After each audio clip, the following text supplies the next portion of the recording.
Mulaahi calaykum waraxmatullaahi wabarakaatu idil ahaantiina meel walba aad dunida kaga sugan tihiin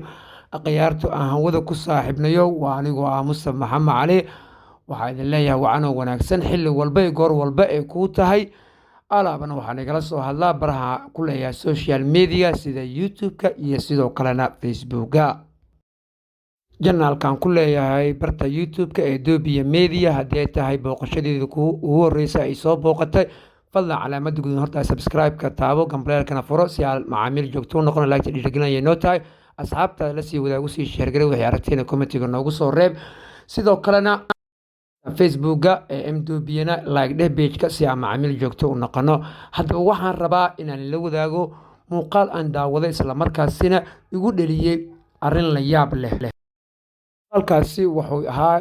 habeenkii xalay ahayd isla markaasina kooda luulyo loo dabaaldegayay dhalinyaro fara badan oo Soomaaliyeed isla markaasina Muqdisho gobolka Banaadir ee kasoo kala baxeen degmooyinkiisa kala duwan darajada daasoonna imaadeen ayadoona cidna soo wacin isla markaasina soo wadin halkaasina soo gaaray kana muuqatay muwaadinimo haddaba waxay tahay muuqaalkaasi wuxuu ugu dhaliyay layacaad la layacay dhalinyaradan u heelan inay noqdaan kuwo muwaadiniina lagu jiheeyo afartii sano aan soo dhaafnay dhalinyarada waxaa loo adeegsanayay nacayb iyo weliba qof xuquuqid isla markaasina dana gaar ah lagu dhashanayay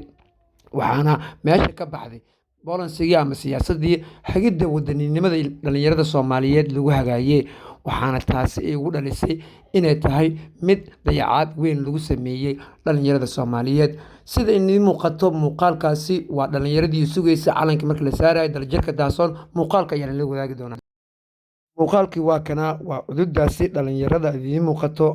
isla markaasina darajada daasoon ku sugnaa gobolka Banaadir degmooyinkiisa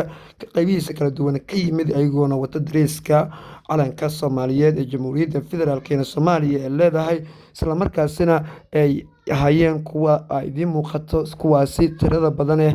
cududaasi dhalinyaro ayaa waxaa la sameeyay dayacaad lagu sameeyay muwaadinimada intii lagu hagi lahaa waxaana meesha kaliya ee la fiiriyay in arrimaha gaarka ah loo adeegsado haddaba waxay tahay afartii sano ma lagu jiheeyay barnaamijyadii markii la keeno dhalinyarada waxaa kuwa loo soo sheego markaas lacag la soo isla markaasina lagu abuuro in ay fariin gudbiyaan oo ku aadan qofka kale ee siyaasadda la isku hayay ee lagu gudbiyo afartii sano la soo dhaafay codadaasi dhalinyarada oo ku baraarugtay qabiilkii inta badan sii baaba'ay waa laga faa'iideysan waay qof kasta oo dareen leh isla markaasina og marxaladaha la soo maray iyo weliba sida siyaasadda bolansiga ee leedahay dhalinyarada sida looga faa'iideysto markuu arko wallahi dareen baa ku abuurmaayo cudurdaas oo naga khasaartay haddaba waxaa la wadaagayaa dhalinyaradii oo markay meesha imaadeen warbaahinta la hadlayeen waxaan rabaa dhalinyaro in la kala fahmo wadaniyadda iyo Soomaalinimada dadka Soomaaliyeed waxay dhahaan mar walba waxay mar walba ku celceliyaan qofka markuu yiraahdo wadaniyaan ahay marka tiraahdid wadaninimadu maxaa cadeynayo wuxuu ku leeyahay Soomaali dhaladaana marka waxaan dhahayaa Soomaalinimo wadaninimadu ma ahan Soomaalinimadu waa u dhalasho laakiin wadaninimadu shaqay rabtaa Soomaali ka bixi waa qadiij maxamed cali oo ku faraxsanahay maanta kooda luulina ku dabaaldego ani nuuleedeedii yariistay samiixa yariistay سميرة مقعدة سميحة إميسا بلاد أي دكتور عدلة ومشك صباح العاوة فرد سنوي كورة مركز درينكا وكؤدن أنا نكتاري أفركن بري عمل أي شيء ما شاء الله هذه يا وفرح سنة قولتها ورثة والدنيا أيضا والدنيا ما شاء الله وحرتينا نقطة قبر قرن ما شاء الله ummadda Soomaaliyeed hay israacdo hamida ismato dalka carabna inuu saas u dabaaldego hadda waa ka damaashaadka ka soo qayb galay waa iska jiifa gurigeyga jiifa saasa ku soo baxay abka Soomaaliyeed maanta waxaan halkan aad iyo aad ugu faraxsanahay maadaama ay tahay maalinta xurriyadda maxalliga kooda luulyo Soomaaliyeed meel kasta ay joogaan waxaan leeyahay bal iyo waan ku faraxsanahay anoo mataqaanaa nabad soo arkin inta aan jiray khalaso ama dagaalo ama wax jireen dagaalada dhexdeedana ku dhex dhashay caawa inaan u dabaaldego oo halkan shacabweynaha quruxda badan dadkan iskugu imaaday aan imaado waan ku faraxsanahay xasuusano